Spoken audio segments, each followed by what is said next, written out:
En Entrevistas Metal Index nos sentimos honrados en poder compartir una agradable charla con uno de los miembros de la banda más prominentes de la escena del metal chileno.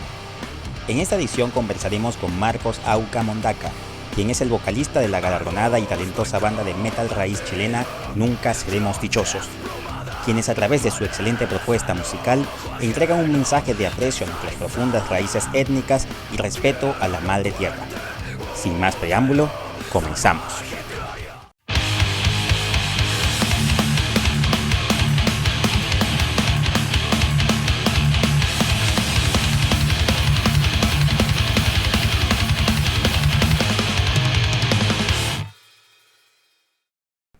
Sean todas y todas bienvenidos a otro episodio de Entrevistas Metal Index. Mi nombre es Washington Ibáñez y hoy con orgullo vamos a estar presentando a una de las bandas prominentes de Chile, una banda joven, una banda versátil, una banda que de verdad nos llena de orgullo, porque esta banda la pusimos en nuestro episodio de los 5 descubrimientos del 2020 con su disco Colon, que fue sacado en 2019. Hoy con orgullo vamos a presentar a Auca Mondaca, miembro fundador, guitarrista, vocalista de Nunca Seremos Dichosos. Bienvenidos, Auca. Muchas gracias por la invitación, espero que tú también estés bien y eso, se agradece en este espacio para hablar de la música.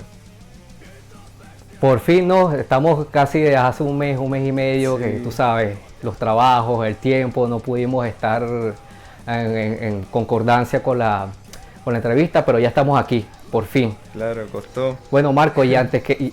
Sí, costó, pero aquí estamos, estamos. Eso es lo importante.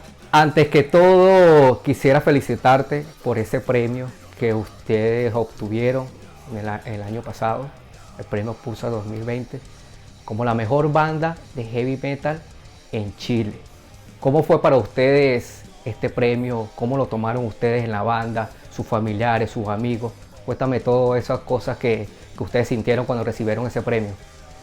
Bueno, ese premio trajo muchos sentimientos encontrados.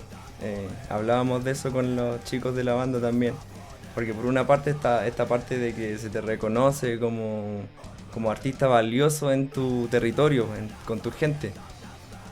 Esa es la parte bonita. La parte bonita es que también la gente que escucha Nunca Seremos Dichosos se sintió como que ellos también hubieran ganado. Como que cierta parte de nuestra audiencia como conecta tanto con las canciones, tanto con lo que pasó con el estallido, por ejemplo, que cuando salió ganador Nunca Seremos Dichosos, como que se tomaron como si fuera un premio personal también, como de su misma lucha, por así decirlo. Sí. Y por otro lado, otro sentimiento, sí, claro, es que, claro, nosotros estamos cantando de cosas sobre injusticia igual, entonces que premien la injusticia trae como este sentimiento encontrado de que hasta nuestro mismo nombre dice Nunca Seremos Dichosos, los premiamos porque nunca van a ser dichosos. Está como este cuento. Sí, y hay algo que siempre me ha llamado la atención, Marcos, que fue cuando Jesús me presentó la banda. Quiero que escuches esta banda que se llama Nunca Seremos Dichosos. Me recordó el nombre de Nunca Seremos Dichosos a una banda norteamericana que se llama Rage Against the Machine, pero cuando tú traduces Rage Against the Machine al español significa rabia contra la máquina, ¿okay? Pero tú dices rabia contra la máquina, pero ¿qué máquina? Entonces ellos quieren decir que rabia contra la máquina es rabia hacia el sistema ultracapitalista, ultraderechista que hay en Estados Unidos. Claro. Hay algo que de verdad quiero saber. Nunca seremos dichosos. ¿Qué significa nunca seremos dichosos? Nunca seremos dichosos ¿de qué? Como que tiene un poco sentido, parecido a lo que tú bien dices. Es como que la frase estuviera incompleta, como porque querría decir nunca seremos dichosos si es que los pueblos no se unen en Latinoamérica. Porque está todo este cuento de Nunca Seremos Dichosos de Simón Bolívar, que estuvo muy presente cuando el origen de la banda Nunca Seremos Dichosos, que apareció como esta cosa que lo leímos en Las Venas Abiertas, que es un libro de Eduardo Galeano. Sí, Eduardo Galeano. Sí, donde ahí mencionaba una carta de Simón Bolívar que decía ya como en sus últimos momentos de la vida de este hombre, donde decía como decepcionado, sí, donde decía decepcionado de que si los pueblos de Latinoamérica no se unían, nunca íbamos a ser dichosos, nunca íbamos a lograr esa dicha del sueño bolivariano. Y esa era como la premisa, más que nada hoy en día. Ahora entendemos que igual en Latinoamérica hay muchas realidades también. Hay muchas realidades de que quizás deberíamos estar unidos, pero manteniendo la autonomía y respetando las tradiciones de todos los pueblos que existen en este territorio. Pero más que nada nunca seremos dichosos Eso, con esa premisa. o sea, que nunca seremos dichosos, yo puedo decir que nunca seremos dichosos de los gobiernos que nos, para decir, los gobiernos de nuestro país, o nunca seremos dichosos de la vida que vivimos en Latinoamérica. Claro, Puede ser. claro, O sea, tú pones, yo pongo el complemento, ustedes ponen la frase. claro, Y de ahí podemos decir, bueno, yo soy dichoso de tal cosa. claro. Me parece bien la idea del nombre de la banda. Y hay algo que también me llamó la atención de este premio, es que ustedes trabajaron con un buen amigo de nosotros, que tuvimos la oportunidad de entrevistarlo, que es el gran Pepe Lastarria, que es el vocalista de All Tomorrow. ¿Cómo fue tu iniciación en el mundo, para decirlo así? ¿Cómo Pepe Lastarria contactó con usted o ustedes contactaron con ellos? ¿Cómo hicieron esa especie de relación? Sí. Yo me vi la entrevista que le hicieron a él hace poco. Y él también contaba de que él se Sí. acercó a nosotros, pero no fue así. Nosotros nos acercamos a él en primera instancia, por redes sociales. Ok, ok. Nosotros conocimos primero All Tomorrows, la banda. Yo creo que All Tomorrows fue muy significativo para el metal que se hace acá, porque fue como un respiro, como un nuevo aire de lo que se podía hacer en cuanto al metal más moderno. Porque estábamos sumidos como en un metal que igual no hay que desmerecerlo, pero es como con sonidos propios de un metal tradicional de los 80, de los 90, con temática un poco de la dictadura que pasó ya hace algunos años atrás. Sí. Entonces llega como una banda que te dice, mira, esto está sonando en el mundo y aquí también se puede lograr esto, se puede lograr este sonido muy HQ, este sonido metalero actual, Sí. que lo escucháis y tú decís, esta banda suena como una banda sueca. Eso entregó All Tomorrows y yo creo que fueron como, por así decir, como los padres de toda esta camada de nuevas bandas que salieron por acá, o al menos así nos parece a nosotros. Entonces, claro, pues, Sí, bueno, es que parte también del premio, Marcos, Auca, perdón, es que Pepe Lastarria fue el productor de ustedes en el disco Colon, ¿cierto? claro, Y aunque él fue finalista para mejor producción de ese año, él no ganó, pero parte de su premio, parte del disco Colon, es como un 30% trabajo de él. sí, totalmente. Y él se debe sentir orgulloso por eso. Sí, pues. Sí, cuando nosotros ya nos enteramos de que él, aparte de ser el vocalista, guitarrista de All Tomorrows, era productor, era sonidista, no dudamos. Siempre fue la primera opción en nuestra búsqueda de querer hacer un mejor sonido, un proyecto con más calidad. Entonces siempre lo tuvimos en cuenta por ese aspecto. Y claro, pues, bien acertados sus comentarios en el trabajo que ocurrió en Colión. Y sí, totalmente. Este premio también es de él, el de los Pulsar. Totalmente. Sí, y Marco, ustedes cuando ganaron ese premio, ustedes no hicieron una retrospectiva así como cuando ustedes eran jóvenes, que ponte, tenían 12, 13 años, y ustedes decían, yo quiero ser un rockstar. Porque me imagino que tú tuviste ese sueño cuando eras más joven. Claro. ¿Cómo fue esa iniciación tuya al heavy metal? ¿O si escuchabas otro tipo de música? Era, no sé, escuchabas más pop, o escuchabas más balada, o siempre te gustó el rock pesado, el heavy metal. Yo, ¿Cómo fue eso cuando eras joven, sí. cuando eras niño? A ver, en mi casa siempre hubo música y de hecho mi familia me cuenta de que yo desde que tenía 2, 3 años ya empezaba a cantar. Tenía como una guitarra de juguete que me hizo mi papá. Y con esa como que intentaba emular el tocar una guitarra mientras cantaba, no Sí. sé, me acuerdo ahora temas de Maná, así como música muy popular de Ok. esos tiempos. Sí. Sí, Ujú. después con el tiempo Y empecé a conocer el rock, claro. Empezó a llegar como bandas como Journey, Bon Jovi, así como muy glam, rock, así Glam como 80. de, claro, de popular de lo que se escucha en ese estilo. Y yo ahí Sí. pasó algo interesante de que vi que esa música incomodaba a cierta gente por el sonido de cómo es, como de la guitarra Ujú. distorsionada, la voz, no sé, el Sí. conjunto de todo eso, vi que empezaba, como que a gente le molestaba un poco eso.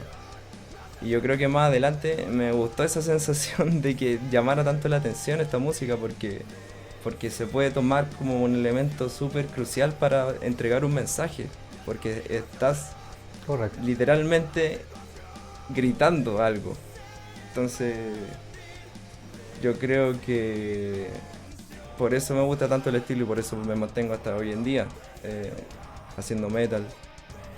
Y bueno, y después crecí y pasé a escuchar bandas como más extremas, por así decirlo. O sea, pasando obviamente con el metal clásico, Metallica, Iron Maiden. Eh,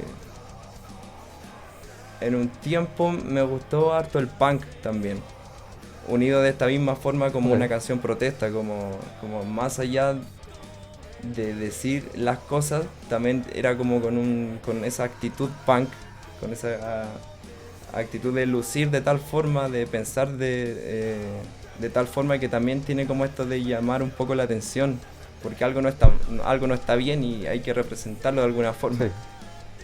Eh,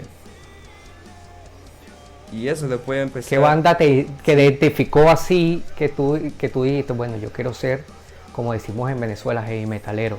Yo quiero ser un buen rockero. ¿Qué banda así te marcó para toda tu vida de cuando estabas joven? Yo creo que Metallica. Yo creo que James Hetfield. Su, Exactamente. yo creo que A mí la... también, Sí, inclusive. Mi banda favorita, yo tuve mucho el acercamiento hacia la era del new metal, ya. Korn, Limp Bizkit, pero antes de yo iniciarme en new metal, la primera banda que de verdad me gustó fue Metallica con A Justice for All, que era la época de Justice for All y el disco negro. Y Bueno, yo dije, me encanta. Ya después empecé, tú sabes, a buscar más estilos. Hubo una época que hasta escuché punk. Y ahorita me quedé con el death metal, de verdad, que es un estilo que para mí yo no podía como que superarlo y ahí me quedé. claro. Pero sí, la mayoría de las personas, la mayoría de las rockeras empiezan con Metallica. De verdad, eso Sí, sí, sí, no hay duda alguna. Y después, Marco, cuando tú empezaste ya como que a desarrollar tus hábitos de heavy metal, ya tú querías formar una banda o ya tú conocías parte de lo que es el line-up de Nunca Seremos Dichosos. Eran amigos antes, ustedes salían, iban para el colegio. claro. ¿Cómo fue esa iniciación de Nunca Seremos Dichosos? Con el guitarrista actual, Carru, el compañero de colegio con el que íbamos aquí en el barrio.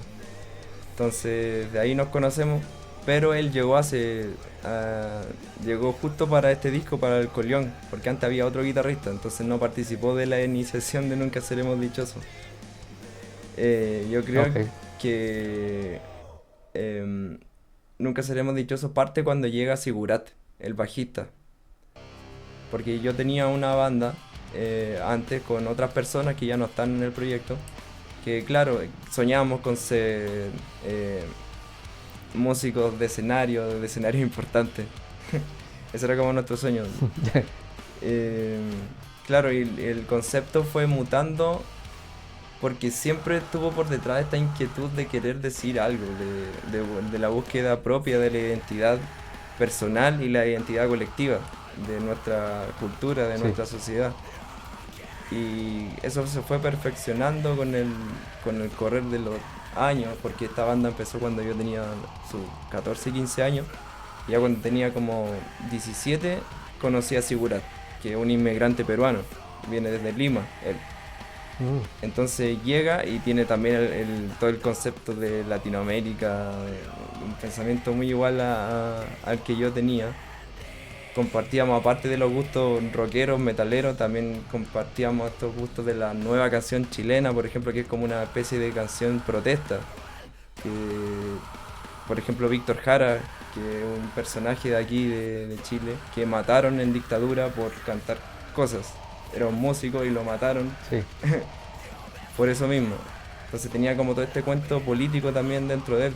Entonces él llegó y ya como que se conformó todo el concepto de Nunca Seremos Dichosos y ahí firmamos con un puntito ahí en SD.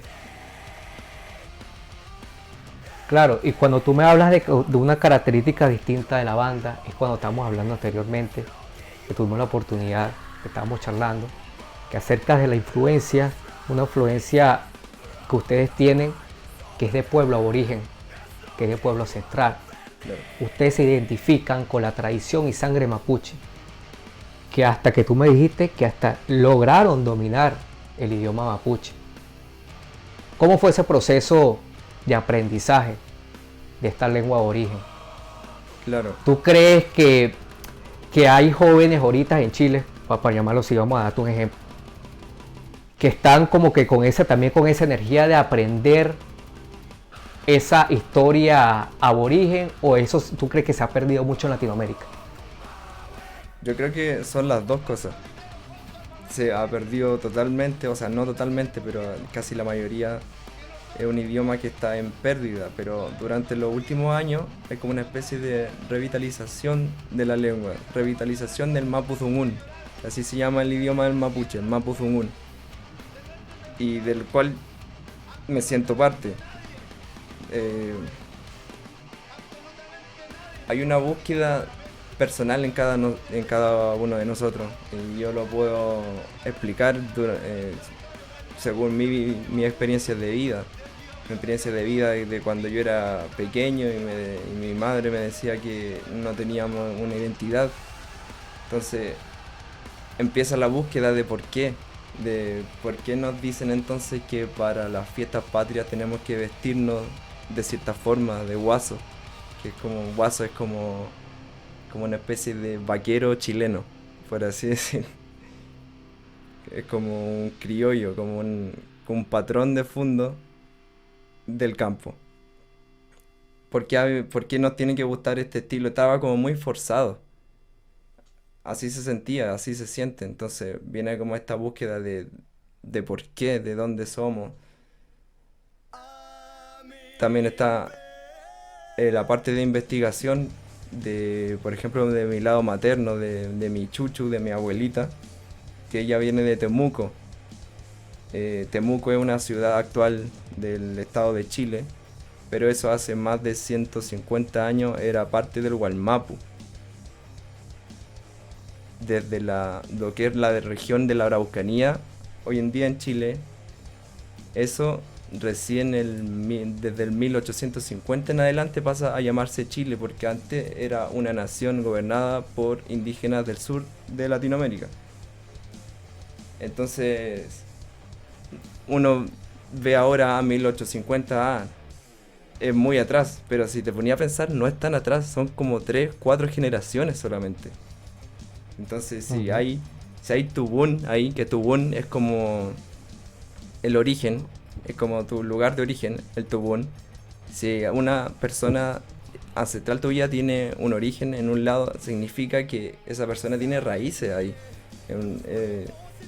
Claro. Entonces viene como esta búsqueda de por ahí, de encontrarse con una realidad pasada que hace sentido hoy en día a cómo me siento hoy en día.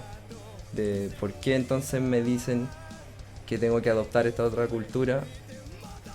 Y viene todo este cuento de la inmigración mapuche de Gualmapu a la ciudad.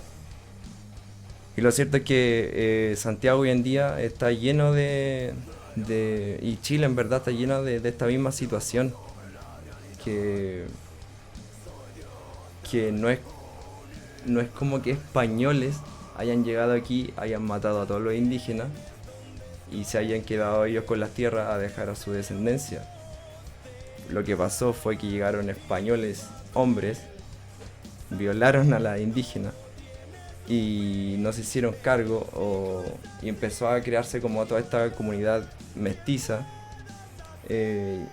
o gente ni siquiera hubo contacto de sangre, fue como imponer la religión, imponer la cosmovisión, y al final somos la misma gente biológicamente que adoptó otra cultura. Sí, y eso es lo que pasa en todos los lugares. ¿Y cómo tú aprendiste, Marco, a hablar el idioma mapuche? Porque sentí que era algo obvio de hacer, porque entendiendo la lengua de una cultura, tu cerebro empieza a pensar diferente, o sea, es como lo que sale en una película, no sé si lo has visto. Sí. Sí, cosas que... Bueno, es así como que me ha pasado a mí cuando yo llegué de inmigrante a este país, que ya estamos hablando en inglés-español.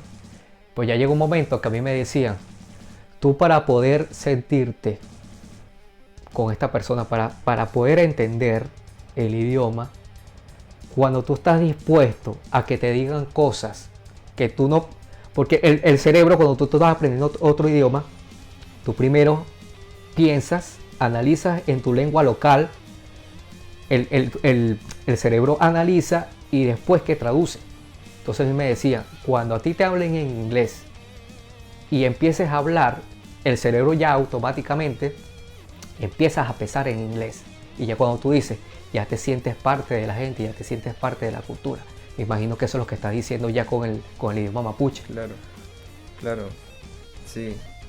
Está como esta cosa de dejar un poco del idioma opresor también, que cuesta mucho. Bueno, sí.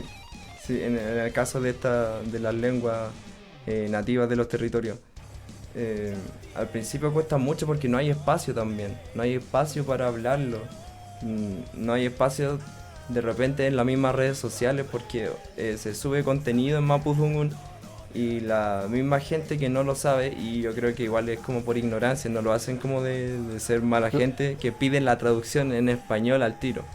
Entonces, en ciertos aspectos, si es como un idioma que está oprimido y que tiene como siglos de genocidio, como que en esas pequeñas cosas lingüísticas se cacha aún esa opresión que existe con el idioma español, por ejemplo. Sí, pero ¿por qué no lo escriben en español para que todos lo entiendan? Por ejemplo.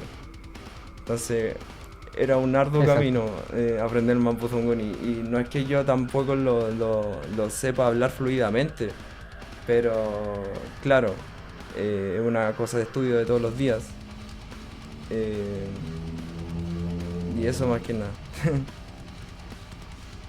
Pero hay algo que me di cuenta, Marcos, que ustedes con sus dos producciones, ustedes tienen dos producciones, ¿no? Que es Tierra y el de 2019, su última producción. Pero en Tierra me di cuenta que ustedes no impresionan mucho con ese lenguaje mapuche. Más que todo hablan de protesta, pero en un idioma español amplio. Claro. ¿Cómo fue todo ese proceso de la descripción y el desarrollo del álbum? ¿Por qué aquí es tan distinto que su última producción? Claro, yo creo que el Tierra, el primer álbum, salió muy desfasado en cuanto al año de su origen, al tiempo de cuando se estaban creando las canciones. Porque esas canciones las hicimos cuando teníamos como 16 años, más o menos. Y claro, nosotros soñábamos con sonar de tal forma, con hacer canciones en ese tiempo, no sé, como Trivium, por así decir, un poco metalcore. Sí. Entonces pasa que ese disco nos patrocinó una sala de ensayo que se llama Crea Rock.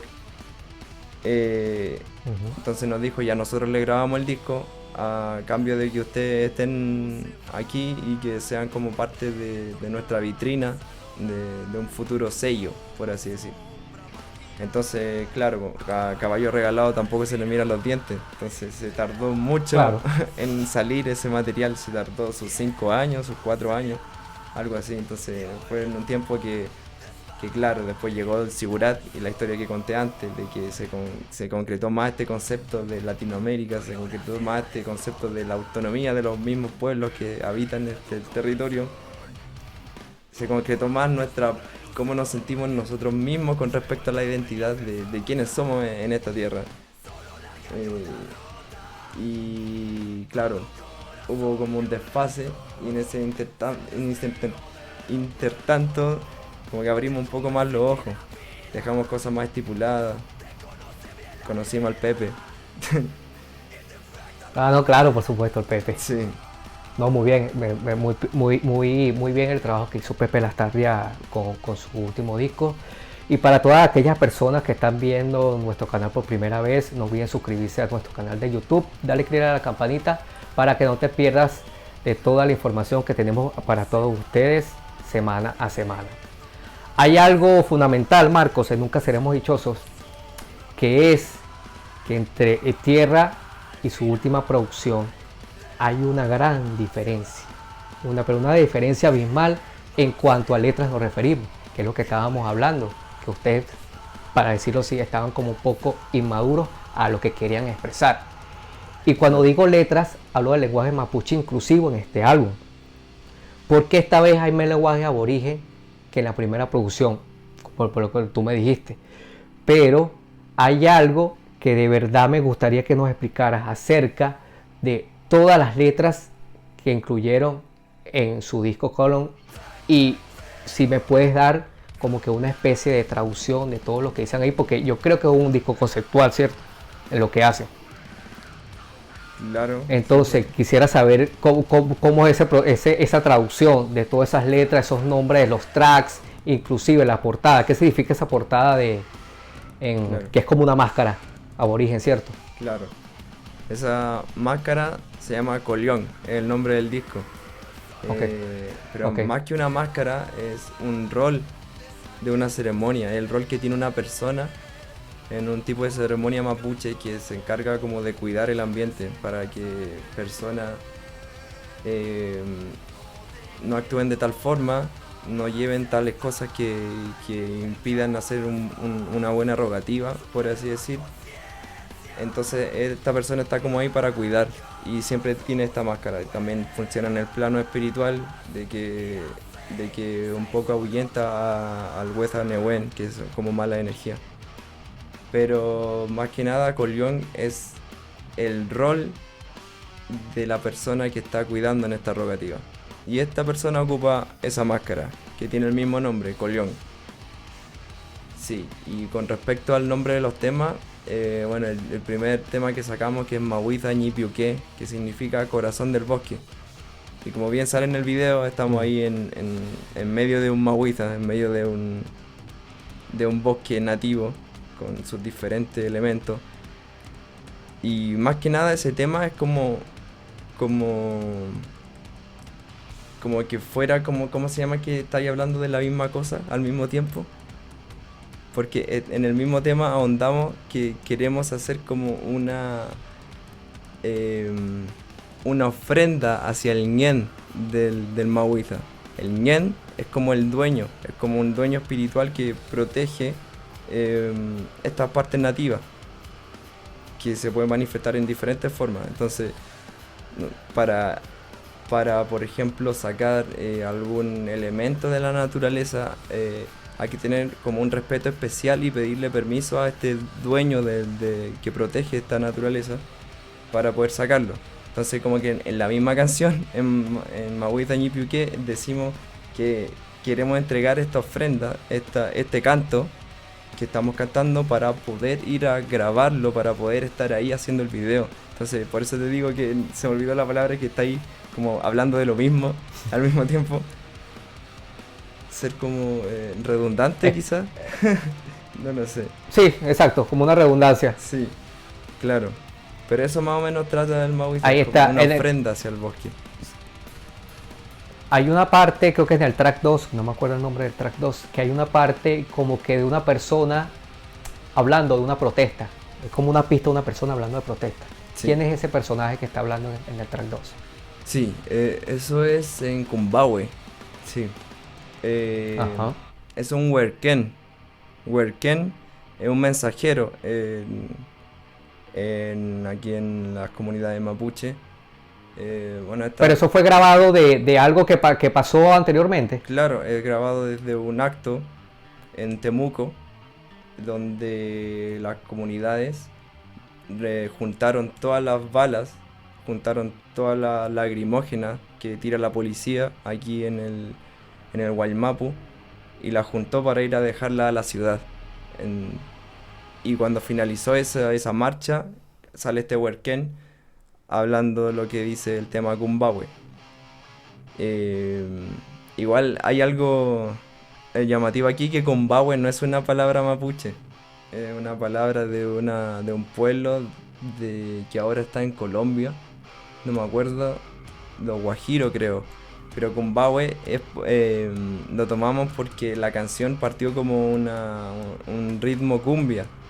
Entonces queríamos un poco preservar de dónde venía la cumbia. Y claro, el nombre cumbia también viene de una parte originaria nativa de América, del Cumbahue, que es como una especie de lonco, o sea, perdón, es una especie de jefe, de toqui, de cacique, que era parte de esta comunidad. Entonces un poco lo unimos después con este concepto del huerquén, que es una especie también de líder que está dando un discurso. Entonces así como que se representa un poco este tema Cumbahue, tomando como el elemento cumbia de su origen y llevándolo hacia acá, del rol de un jefe, líder de una comunidad también nativa de por acá. Que claro, en ese discurso dice que el Guaymapu tiene que ser liberado. Esa es como la premisa. Que se vaya la policía. Que se vayan las transnacionales también. Son estas empresas. Tú de lo que has más contado es una situación bastante delicada, política, social, de que viven nuestros pueblos aborígenes. No tanto en Chile, en Venezuela pasa lo mismo. En Venezuela es triste cómo tú puedes ver a los aborígenes en la calle, en situación de calle, para decirlo así.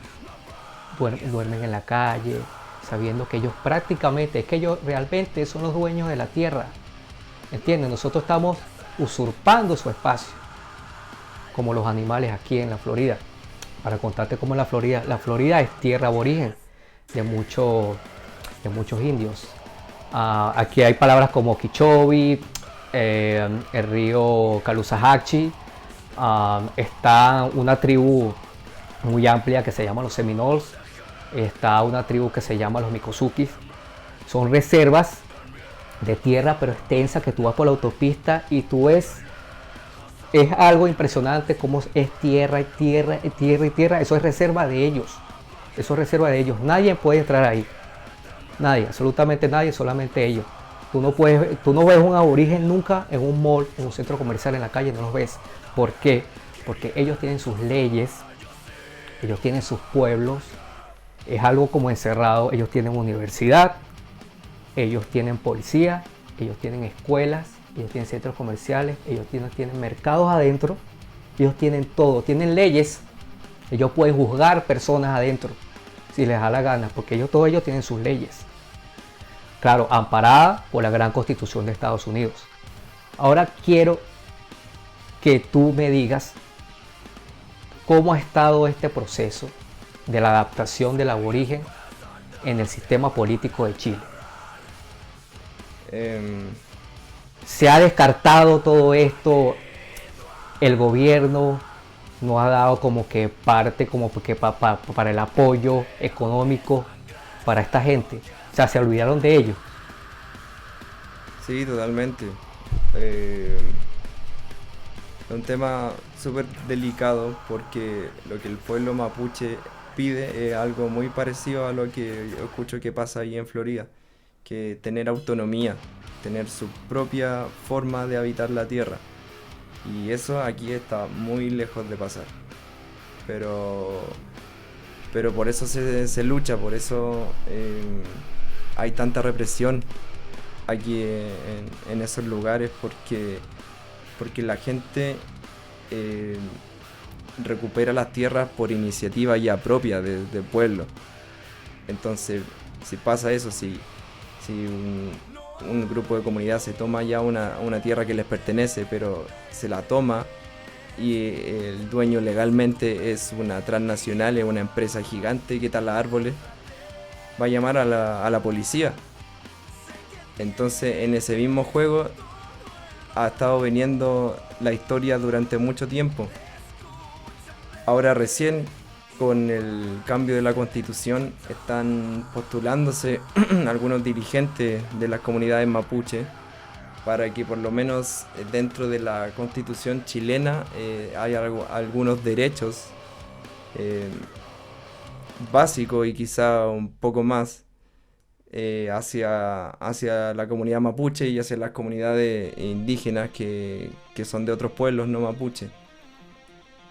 Pero así como tú me cuentas, lo que pasa con los nativos de Florida es como una utopía, porque aquí de verdad es lo que se pide, es tener la propia autonomía del pueblo. Mira, es que te estoy hablando. Ahí hice un viaje donde yo vivo, hacia Miami. Es un lapso como de 2 horas 40, 2 horas 50, dependiendo de la velocidad que vaya. Y desde que tú sales, prácticamente desde aquí, que es la I-75, que es la autopista grande que conecta inclusive hasta varios estados como Texas. Casi la mayoría de 1 hora y media, 2 horas de viaje a 75 millas por hora es tierra aborigen, son reservas. Entonces siempre hay carteles que dicen reservas, por favor no entrar, esto es tierra de tal, esto es tierra de tal. Yo tuve la oportunidad de irme por un camino hace mucho tiempo, un camino, como decir, una carretera muy vieja, y tuve la oportunidad de ver la estructura por dentro, pero era como una especie de pared que había, y yo traté de ver. Es algo, como tú dices, una utopía, es algo precioso. Inclusive los aborígenes en este país están excepto de impuestos, no pagan impuestos. Yeah. O sea, eso es un sueño verlo en Latinoamérica. Claro, sí. Es que ellos no salen. Yo en 5 años que tengo aquí, yo los vi una sola vez. Creo que vi un señor, sí, con su aspecto, sus rasgos de indio, y todo muy serio, y él se fue. Pero yo no los veo, tú no los ves, porque ellos tienen todo. Ellos tienen sus casas, sus apartamentos, Claro. tienen sus policías, tienen de todo ahí. Ellos no tienen necesidad de salir al mundo exterior. Claro. Y como dices tú, ellos son los dueños de la tierra. Eso es de ellos. Hay que protegerlos. Y eso es algo que debería luchar Latinoamérica todos los días. Claro. Todos los días. Se está perdiendo eso. Muy Y bien. es una lástima, ¿verdad? Es una lástima que hasta en el Amazonas venezolano hemos visto esa negligencia por parte del gobierno venezolano, cómo hasta lo utilizan las transnacionales como esclavos. De verdad que es una lástima cómo se está manejando este tema del aborigen en Latinoamérica. Sí. Pero como dices tú, la voz se tiene que oír. Claro. La voz se tiene que oír porque ya basta de tanta violencia y olvido. Porque esa gente se merece más. Esa gente es dueña de todo. Claro. De verdad que ha sido muy interesante hablar de esto. Yo creo que es un tema bastante amplio. Un tema que se necesita un debate distinto, un debate amplio, porque esta gente, los pueblos ancestrales, de verdad le merecen la importancia de lo que ha sido y de lo que son en parte de nuestro territorio, parte de nuestras vidas en Latinoamérica. Marcos, de verdad fue un orgullo, un placer estar contigo aquí en esta entrevista. Y para finalizar, quisiera que me digas un mensaje a tu gente, a tu pueblo, a los mapuches. Algo reflexivo, algo que diga que tu voz se oiga. Que tu voz se oiga personalmente, pero a través de tus discos, de la banda, de tus compañeros también lo han hecho a través de la música. Algo de verdad inspirador para esa gente. Yo creo que a no bajar los brazos, a seguir cuestionando todo lo que nos dicen, que hay que sentir como nuestro, a tener valores propios con nosotros mismos, entre nosotros, y valores definido con el entorno, con el litrofil mongen, que así se le dice un poco en la naturaleza. Y eso, amulepe tawaichan, amulepe tamapuzungun, fimuta buñotuaiti mapuzungun, feleitati. Eso. ¿Qué dijiste en esas frases? Que siga la lucha, que siga el mapuzungún, porque va a volver. Es obvio que va a volver este idioma. Sí, no, tiene que volver. Y algo que de verdad se me ha pasado, Marcos, de la cabeza. Algo autóctono que tengas de este pueblo mapuche, algo que lo tengas, que lo toques, que haya participado en esos discos. ¿Qué instrumentos tienes ahí que nos puedas mostrar? Y algo que grabes también en el estudio, que hayas grabado en tus discos en vivo. Sí, tengo algo que nos quieras mostrar a todos nosotros. Una pifelka se llaman. Estas dos son unos instrumentos de viento. Estos aparecen como arreglo en el tema ancestral.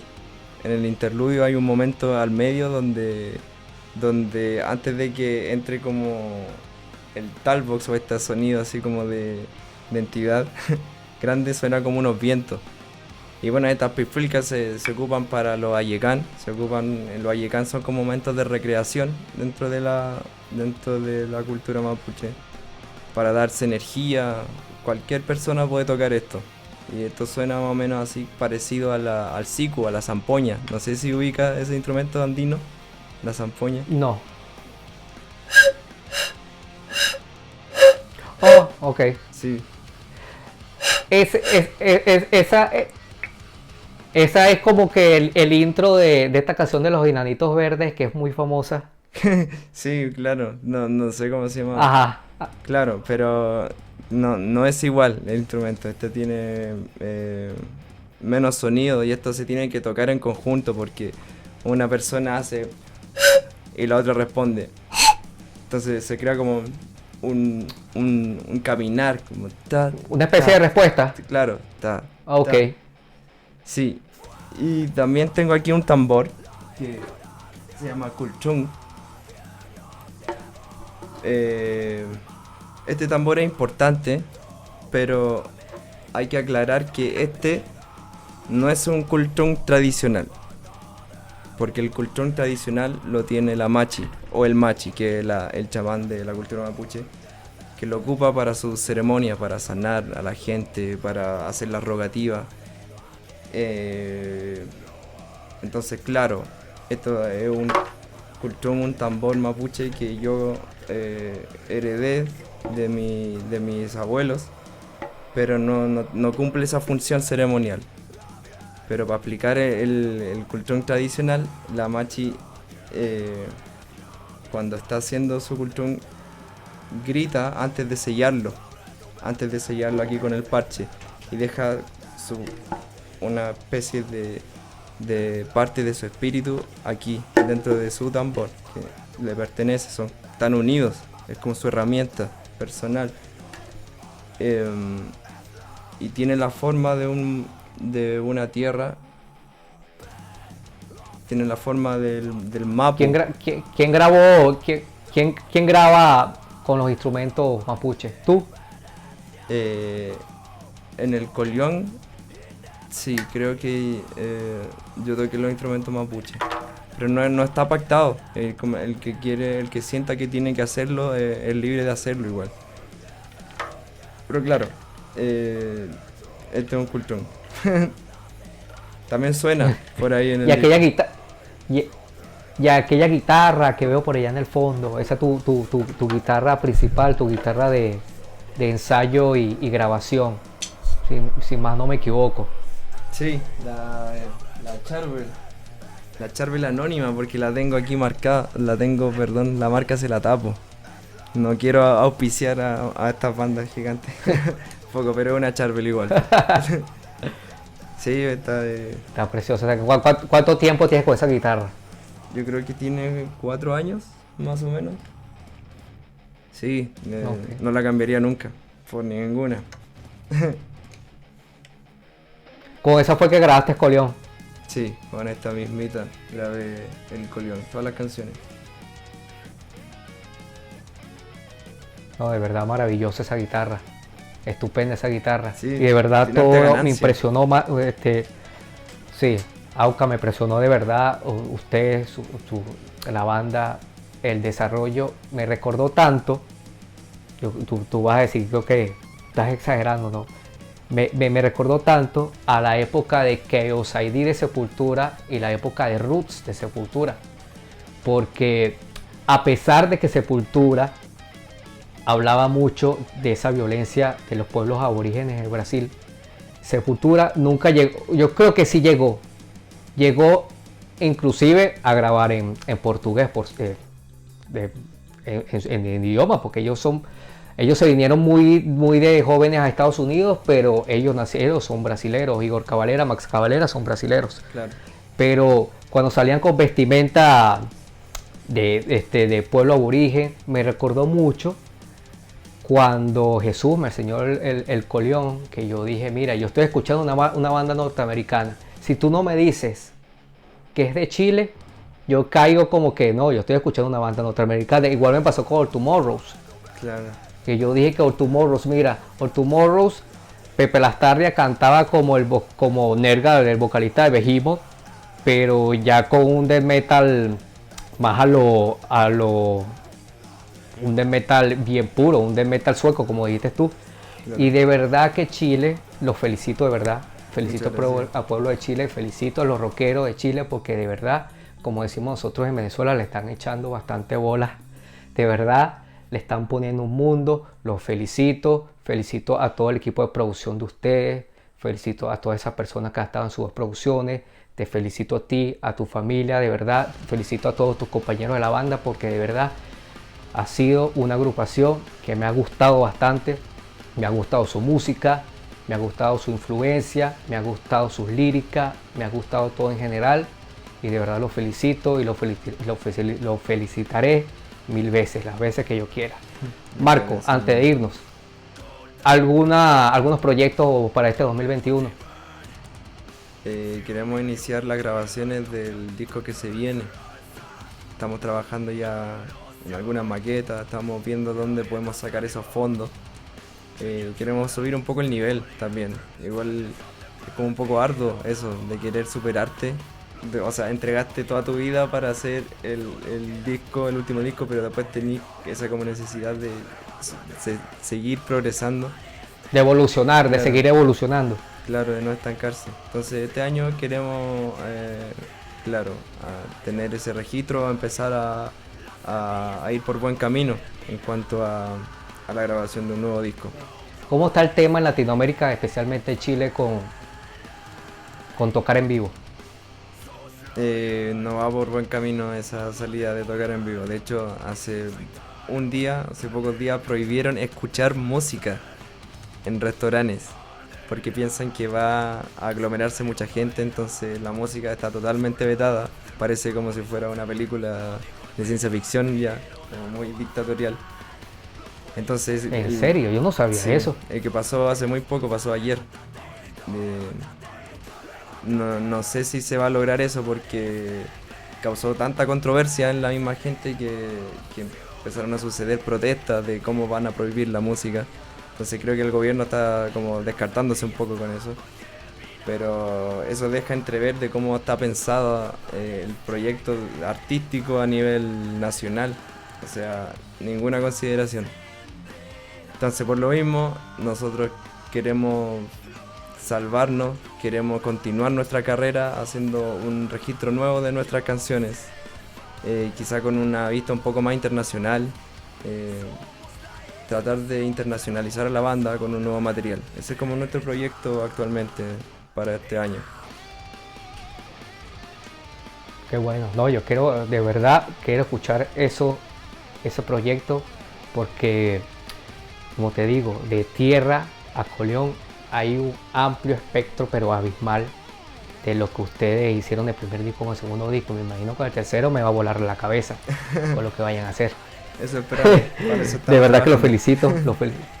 Sí, los felicito de verdad. Muchísimas gracias, Auca, porque por este tiempo, por este corto tiempo, esta dedicación que está mostrando al canal. Los felicito a todos otra vez, muchachos, de verdad, sigan haciendo ganas. De verdad, ustedes son una banda que tienen proyecto, tienen proyectado internacional. Eso sí, para este 2021-2022, piénsenlo, de verdad que ustedes van a ser una buena banda a nivel internacional, o ya lo son. Muchas gracias, hermano, de verdad. Se agradece todo el apoyo que me estáis transmitiendo. Se agradece tener este espacio, se agradece la paciencia por poder coordinar esta misma entrevista. Y de verdad estoy muy agradecido. De verdad que lo hicimos. Lo hicimos de verdad. Y bueno, para todas aquellas personas que están viendo el canal por primera vez, no olviden suscribirse a nuestro canal en YouTube, darle clic a la campanita para que no te pierdas de nada de lo que te estaremos ofreciéndoles semana a semana. Bueno, Marcos, orgullo de verdad, un placer. Saludos a todos y será hasta una nueva próxima oportunidad. Eso, nos vemos. Peucayal.